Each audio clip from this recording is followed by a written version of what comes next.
Welcome to the MamasteFit podcast, Birth Story Friday. In this episode, Kayla is going to be sharing her hospital birth story, where she actually stalled at 7 centimeters for several hours and ended up having to change a lot within her birth plan to include asking her doula to leave. And so we're really excited for you to hear her story and how she navigated a challenging birth to still have a very empowering experience. Welcome to the MamasteFit podcast. This is Gina, perinatal fitness trainer and birth doula. And this is Roxanne, labor and delivery nurse and student midwife. And this is the MamasteFit podcast, where we empower you on your prenatal fitness, birth, and postpartum return to fitness journey. Our podcast shares how to move throughout your pregnancy to stay strong and comfortable. Pain is not a requirement of pregnancy. Understand the science of birth and how to approach recovery after birth. We share our personal experiences as mothers navigating the stage of lives, plus our professional expertise as birth workers and fitness professionals. Our goal is to help you feel confident as you navigate the perinatal timeframe for an empowering pregnancy, positive birth, and postpartum journey. We are glad to have you with us on this journey and that you've chosen us to support you.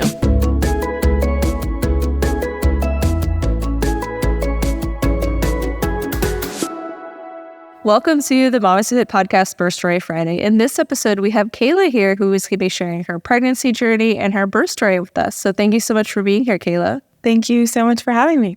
So let's start with, how did you prepare for pregnancy? What were you doing throughout your pregnancy to prepare for birth and all that? Yeah, absolutely. I guess I'll start with the formal things that I did. So I took the childbirth preparation program that was offered through the hospital, which was a 3-day class. I did the Spinning Babies class, which I love and really recommend, that was also offered through the hospital. And then I did pelvic floor PT, actually, after it was recommended on your podcast. So I sought that out, which was great. Some books I read the Lily Nichols Real Food for Pregnancy after hearing her on your podcast. That was really helpful for me. I read Emily Oyster's Expecting Better, Ina May's Guide to Childbirth, and then Amy Taylor's Mama Rising, which was more like the psychological aspect of preparation for childbirth. I really recommend all of those books. As far as working out, I didn't really follow a program, but I did stay moving. I did modified CrossFit workouts at my gym. I ran until it was uncomfortable, which was about 6 months for me. I did a lot of deep core work, which I'd never prioritized before. Then a lot of them I found on your Instagram.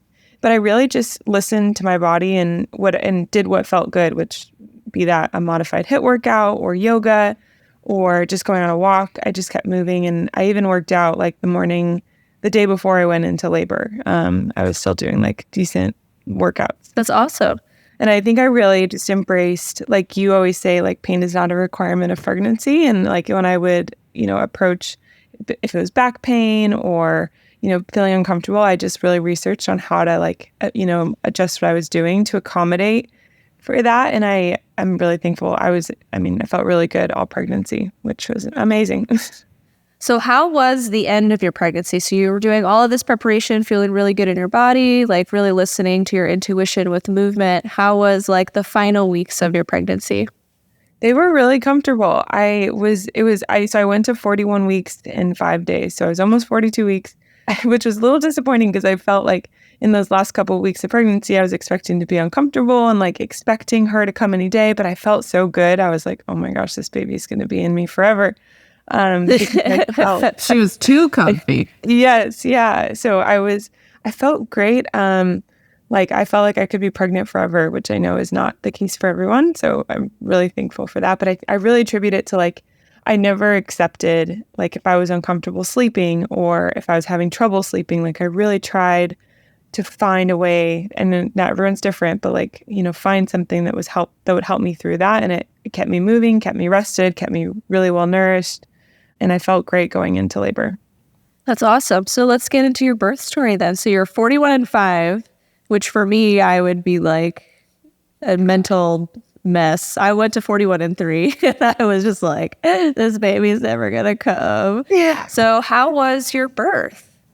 It was the most intense thing I've ever done, in like the most beautiful way, of course. I really struggled going past 40 weeks and I know people told me, and I heard on all the birth stories on your podcast I listened to, like it's normal for a first-time mom. I still sobbed during my 40-week appointment with my midwife. I was just really expected to have my baby. So I was very eager and excited when contractions started. It was about midnight on Tuesday evening. I got up to go pee, and I was peeing, and then all of a sudden there was like more fluid but there's a lot of fluid at that point in pregnancy. So I wasn't super sure, but I could tell that there was potentially my water had broken in the night. I didn't want to get too excited again, because I'd been having Braxton Hicks for a few weeks, and I went back to bed. And I just tried not to get too excited. Again, I was so eager to have this baby. I slept probably for about 6 hours, just in between really mild contractions. And I didn't even look at my phone or start timing them until they were waking me up pretty consistently. And then once they were about every 6 minutes, I got out of bed, and I didn't wake my husband up. I just went downstairs and sat on my birthing ball, and they started to get a little bit more intense, but again, totally manageable. And then I woke my husband up. It was 9 a.m. and I was like, I think I might be going into labor. Don't want to get too excited, but things are definitely changing. I labored at home until about noon. And at that point, my midwife had told me, if your water breaks and you labor at home for 12 hours and nothing's really changing, give us a call, because we just want to make sure we keep things progressing. So called my midwife. She said, go ahead and come in. I went into the hospital, the midwifery at that mid hospital, and they checked me, and I was 4 centimeters and 80% effaced, which I was really excited about. And I wanted really that to be in my mind, I wanted that to be my last cervical check, because I knew my water had broken. I wanted to reduce the risk of infection. And so my plan was just to continue laboring until we had the baby.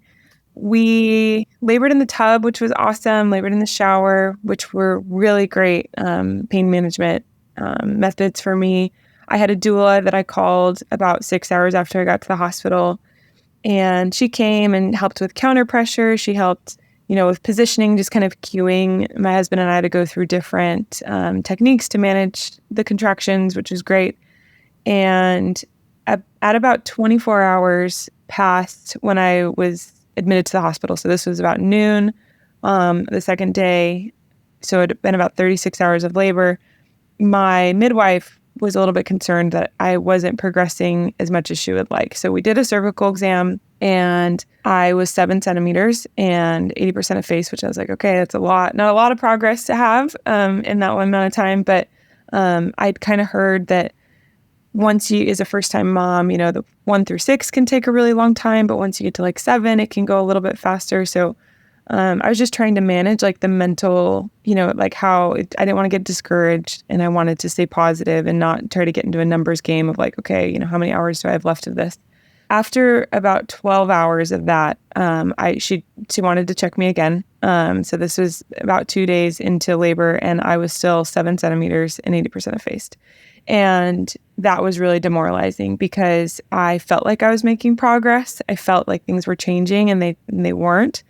And so they decided to consult an OB at that point.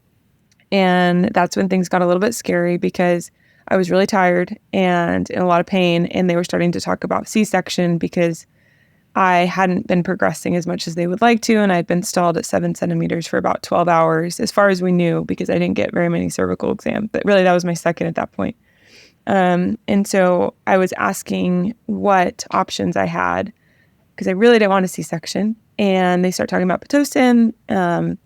And at this point, my midwife, who had been with me for about 12 hours, because, in labor, you can't always talk. And it's not that I wasn't capable of talking or thinking. I just was managing my contractions. And she was almost speaking for me, which really wasn't what I wanted. And she was saying oh, we don't want Pitocin. At that point, I was 48 hours into labor. I really wanted to hear what my midwives were saying, and I wanted to do what was best for my baby.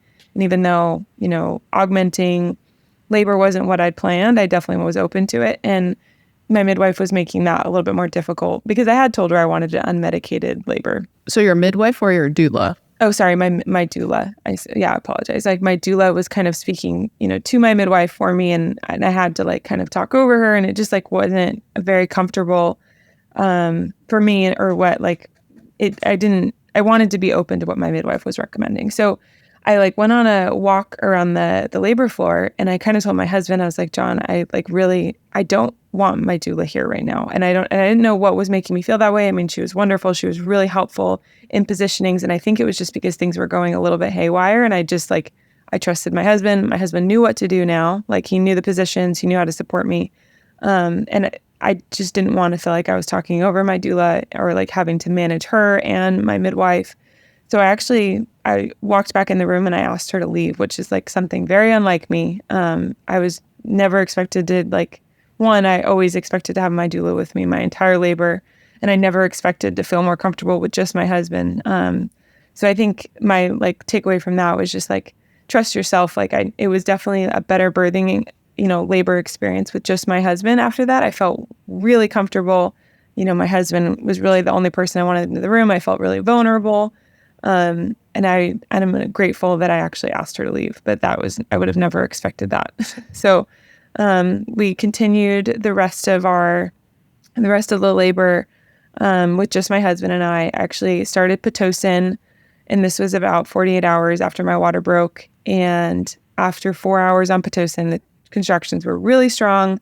They were coming about every 90-second break. So every 3 minutes, she checked me after 4 hours on Pitocin, and I had made no progress again, which was like, I can't express. I've never felt so like low in my life. I mean, to have not made any progress after that was really hard. So they consulted the OB again, which made me very nervous again because of the C-section discussion. And she actually found what's called a forebag, which I'm sure you know more about it than I do. But basically, it's where the amniotic fluid gets trapped between the baby and the birthing canal, and it was stopping her from progressing.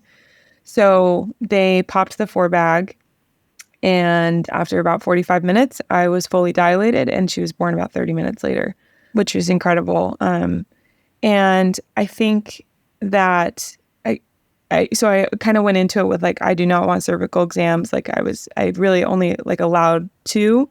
And even on when the midwives would switch out, I would ask them not to do cervical exams. But I think going back, I should have listened to my midwives a little bit more and let them do more exams, because maybe they would have found the forebag earlier, because it took until about 48 hours before they realized that what they were feeling wasn't the head. It was part of my amniotic sac. It's hard to know beforehand when you're going into your birth, what different tools you need. And I think it's okay to be patient with exploring what your preferences are before jumping to what maybe the recommendations are. Obviously we chose a team that we trust and we want to guide us, but it doesn't mean that we have to do everything exactly the way that they recommend right away. And so I don't think there was anything wrong with being patient, but I can sympathize with maybe not wanting to be in labor for 2 days and wondering if maybe they found it earlier. It would have made things go a little bit quicker. But that was probably a little stressful at the end there, where it was the second consult with the OB, and now all of a sudden baby's being born. Was probably pretty exciting. Did you get an epidural, or were you still unmedicated at this point? After that second check, once I was on Pitocin and I hadn't made any progress in 4 hours, they were really concerned about me not making progress, because they had upped the Pitocin levels, and my nurses were saying that I was giving all the pain signaling, that I was in transition, and yet I wasn't progressing at all. And I asked what I could do next, again, just fearful of a C-section, and they said the epidural can help relax things. And so I ended up getting the epidural again. It was about 7, 8 centimeters, depending on who checked me. And this was about 36 hours in. And the epidural was incredible. It was, I definitely went into the mindset of, I want to go unmedicated. I want to stay moving. I really believed it was what was best for me personally and best for my baby. And I was very scared to get the epidural. I felt like I was a failure. I remember when we didn't make that decision, I just broke down sobbing, told my husband that I was sorry. I mean, it was very hard for me to I felt like I was failing by getting the epidural. It was incredible. It really did take the pain away without taking much movement. I was still able to they wouldn't obviously let me walk, but I could like bridge my body up and I could move on the bed. And when they would like shift my position, I did it myself. I could still feel, the way I describe it is like muted. Yeah. The sensations. Like I could still feel the pressure. I could feel the contractions. I could feel when I was crowning. I could feel all of that stuff, but it muted it into where it was just like very manageable, very peaceful, but I could still feel what was going on in my body, which was wonderful. And so after I got the epidural, they actually increased the Pitocin almost double. And so after another 4 hours of being on the epidural with Pitocin, and I still hadn't made any progress, that was the second OB consult. So, and that made them really, that was another reason they consulted the OB a second time, because after increasing Pitocin, I was relaxed with the epidural. Still no change. I still hadn't made any progress, which is why, and then they found the forebag. How was postpartum for you? Like, so baby's here. We're all really excited. How was like the first like hours and days after baby was born? They were amazing. They were, I think another, great thing about the epidural was her birth was like actual birth was so peaceful. And, I was chatting with the midwife, and my husband was really relaxed, after he hadn't obviously slept or eaten much in like 2 days. He was able to relax more because I wasn't in pain. Her birth was like, it was so beautiful. And, I was concerned about breastfeeding with the epidural. She latched right away. We had a great 3 hour skin to skin. One thing that I recommend that I advocated for like all of her shots, she got the Hep B and the vitamin K shot and the ointment, and they actually did it on my chest. So my baby never left the room my entire time in the hospital, and she didn't leave my arms until it was actually time to go to the recovery room, which was really special for me. That those first 3 hours, she was on my chest the entire time. Recovery was really easy. I had 2 first-degree tears, which she was in 97th percentile head and 95th percentile weight. She was 9 pounds, 8 ounces, and to only have 2 first-degree tears as a first-time mom, I really think is a testament to, I did perineal massage, which I know you talked about in your podcast, and then my pelvic floor PT really recommended. And that, I think, helped the recovery a lot. I stopped bleeding and really had no pain starting about 2 weeks postpartum, which was amazing. Do you have any advice for somebody who may be navigating a similar birth situation as you, where they're stalled and things are not progressing? And what would you recommend to them to help them mentally move through that? I think just trusting yourself. I think that even first-time moms have intuition, and I think being totally okay with your birth plan not going to plan. And I really prepared. I did a lot of birth preparation courses. I read a lot of books. I had a very well thought out birth plan that I, spent a lot of time kind of curating and thinking about. It felt very scary when things started to go differently, and it was easy to get overcome when, they're talking about C-section, they're talking about multiple cervical exams, we're talking about epidurals.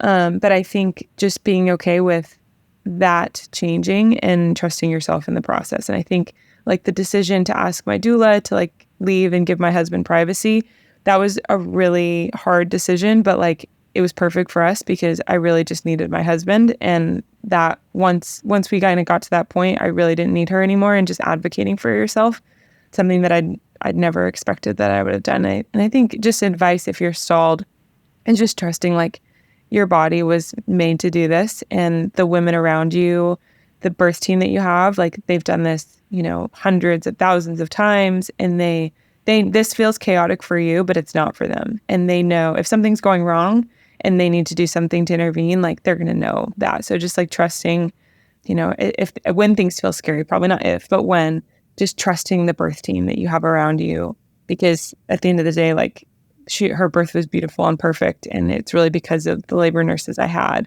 my doula for that first 24 hours, and then my midwife, who was amazing.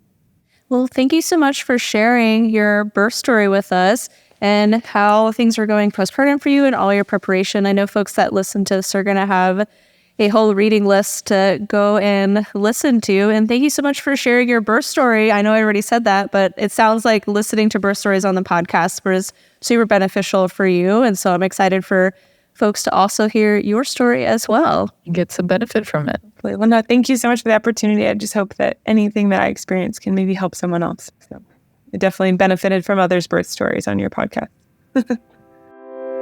My name's Laura, and I'm a mother of 2. I feel very fortunate to say that I was educated, prepared, and empowered going into both of my pregnancies, labors, and deliveries, and that is entirely thanks to MamasteFit's childbirth education course. Over the span of a few hours with Gina and Roxanne, my partner and I learned an insane amount about what was happening in my body during pregnancy, what to expect during the stages of labor, how to advocate for my birth preferences, and how to be prepared for the myriad of potential scenarios we might face during labor and delivery. We took MamasteFit's course before we took the mandatory hospital course, and we actually impressed the instructor of the hospital course with the list of questions and clarifications we were able to bring to our birth location, thanks to what we had learned from Gina's course. I was able to feel mentally and emotionally prepared for 2 of the most significant life events I have ever experienced, which made all the difference in those journeys for me. I feel very strongly that all birthing people and their support teams can and will benefit from the thorough, non-divisive information that this course has to offer. Whether you're a first-time parent or an experienced birther looking to brush up on what to expect, or maybe prepare for a different, better birthing experience this time, do yourself a favor and enroll in the MamasteFit childbirth education course today. In Kayla's birth story, she talks about her water breaking prior to contractions starting, and this is what we refer to as PROM, or pre-labor rupture of membranes. This happens in like 9% of births where contractions do not start prior to the water breaking. In most cases of PROM, labor will start within 24 hours and this will lead to a vaginal delivery. But sometimes there are cases where the contractions will not start and augmentation with like Pitocin or mechanical dilators can be beneficial to get labor started. In Kayla's case, her contractions did start on their own, but they did notice after a couple hours of a labor stall that she had what was called a forebag. And in the amniotic sac, there are 2 layers within the amniotic sac, the chorion and the amnion. And sometimes with PROM, one of those layers will break and there will be amniotic fluid between the 2 layers, so you do have a gush of fluid. But there is a second layer that's still intact, so your baby is not putting as much pressure down on that cervix like when your bag breaks normally during labor. Baby's head is applying a lot more pressure than that amniotic sac, and then this could cause labor to speed up where baby is born shortly after. Because Kayla didn't get many vaginal exams, this forebag wasn't caught till later on in the labor. And then once they broke that bag, then baby was able to apply more pressure on that cervix and then be born vaginally. So Kayla tried a bunch of different things to see if she can get her labor to progress, such as starting Pitocin to hopefully make her contractions stronger and a little bit closer together. She also tried getting an epidural to see if maybe the problem was she wasn't able to relax enough with her contractions. And then ultimately her midwives finding that there was this forebag still there that was maybe preventing baby from being able to apply pressure to the cervix was what did the trick for her.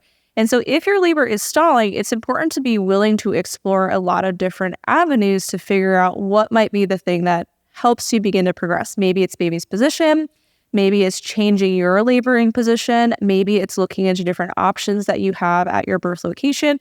And then obviously consulting with your provider and with your birth team on what their professional opinions are can be really beneficial. Kayla also shared about how she asked her doula to leave at some point during her labor, which can be a really hard thing to do. Like you invest in this professional to help support you during your birth. And then there could always be this kind of like, well, what if she gets mad at me? Or so there could be potentially some conflict with asking someone to leave it. This could apply to asking for a new provider, for a new nurse, asking somebody that you asked to be at your birth to you realize that maybe this wasn't what I wanted. And so when I reflect on my own first birth, I had hired a doula because I wasn't sure if Roxanne was going to be back in time because we didn't know when I was going to go into labor and she was in the middle of moving from one place to another. And when I look back at my own birth, I wish that I had asked the doula to, hey, you know what? Never mind. Keep my money. I don't need you. I have my sister here. But I felt obligated to have her come to my birth because I had invested in her and I didn't want to upset her and be like, actually, I don't need you. And so I ended up having just like too many people like in my birth trying to help me make different decisions. Nobody knew what was going on because everyone thought somebody else was kind of handling things. And so it can be a really hard thing to ask for somebody to leave your space, but know that it's okay to ask for what you need. And if it's maybe asking your mom to leave or your doula to leave or asking for a new nurse, it's okay. And it can be a little scary in the moment. So you can always just ask your partner to do it instead. If you're like, I don't want to ask this person to leave. If you have a doula that you don't want to leave, you could ask the doula to ask for a different nurse or for a different provider as well. And so just being really mindful of like who is in your space and how that's making you feel is incredibly important to navigating our birth experience as well. If you want more support throughout your pregnancy, be sure to check out our online prenatal fitness programs. Our online prenatal fitness programs are offered in two main formats. We have our app-based program, which is going to be a list of exercises with short demo videos. And this is offered both in a full-length and a mini version. So the full-length workouts are about 45 to 75 minutes long. They do get shorter as you get closer to your due date. And then the mini program is 15 to 20 minutes. And so both are self-paced. And so if you prefer to work out at your own pace, it's a really great option. And it syncs to your current week of pregnancy, so you can start it at any time. We also have a prenatal on-demand program, which are full-length workout videos that you follow and work out with at the same time. This is going to sync to your current trimester. So we have a first, second, and third trimester, in addition to just a birth prep standalone program. Both the prenatal on-demand and the prenatal app-based program come with birth prep workouts, but if you already have a workout program that you're enjoying doing, you can just grab the birth prep standalone program to do as well. And if you're looking for more support with childbirth ed, we have an online childbirth education course with over 9 hours of education content that breaks down the science of labor and birth to take away some of the mystery that surrounds labor and birth so you can approach it more confidently. Within the course, we discuss how to create a birth plan, not just of what your ideal birth is, but also exploring different avenues of what options you would be open to if that case was presented. Within the course, we're also discussing labor stalls. So what are the reasons for different labor stalls and what are different solutions for those stalls to help create that birth plan to be able to decide which avenues you would like to explore if a labor stall does occur. You can check out all of our online courses and fitness programs on our website at MamasteFit.com and use code STORY10 to get 10% off any of our online offerings. And you can also bundle them together to save an additional 15% off. So it's like a 25% savings. So definitely check out our online offerings. We're here to support you during your pregnancy with our podcast, with our YouTube channel, our Instagram, and with our paid online courses.